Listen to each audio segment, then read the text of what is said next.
I'm John Voelcker from High Gear Media. That's high gear, not top gear. We're here in the Tesla Motors showroom in Menlo Park, California, which is right in the heart of Silicon Valley. Around me are a bunch of Tesla Roadsters, which was the first production electric car in several decades to be sold for highway use here in the country and mass produced. What a lot of people don't realize, in fact, is that these cars are assembled here in Silicon Valley, and in fact they're assembled in a little building right out behind the dealership.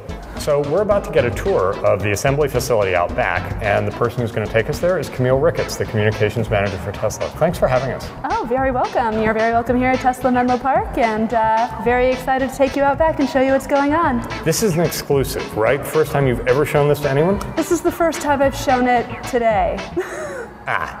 So tell me what's going on here. So here we are in the Tesla Motors assembly area at our Menlo Park showroom, and this is a car that is mid-assembly here. You can see that the suspension has been disassembled in the rear. So if you sweep under here, you can see that there's still this big empty space in the glider here, and this is for where the lithium-ion cell battery pack goes, and you can really see how big it actually is inside the body of the car. So once the powertrain has been lifted in, we lift the car up, and then the battery is brought in underneath, and then they line it up, and they lower the car down and then jack the battery up for a really precise fit. After that, they reassemble the suspension, pump some liquid into the battery pack, and then really after that, it's good to go. When you drop the battery pack in, how charged is it? So they're not fully charged. We actually can't ship them fully charged. They come with about 20% fill. Okay. So after the car is fully built, then we charge them fully, and then that's when they go out on their 60 or 100 mile road test, and then come back for one final check before going out on the road. So this car has its motor, its gearbox, and its battery pack. Exactly. What are we doing here? So now we're going to pump coolant into the battery pack. So it keeps the temperature consistent within the pack.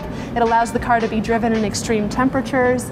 It keeps it really healthy so that the range will remain strong for a lot of the car's life. So in effect, a Tesla has a radiator just like a gasoline car, but it's cooling something different. Exactly. Instead of the engine, it's cooling the battery pack. Right. So this is the third car in the assembly area. What's happening here? So this is the last phase of the assembly process, and this is after the car has come back from its road test. It's fully assembled, and this is when we inspect all of sort of the finer tuned little things. So you can see the seat belts, a lot of the low voltage systems, the dials on the dash, the air conditioning system. It's really the last phase of quality control after a long series of quality checks. So after this one, after every box is ticked and somebody signs it off, it's essentially ready to be delivered to a customer? Absolutely. We'll take it over to service, get it cleaned up, and then ship it off to wherever it's headed.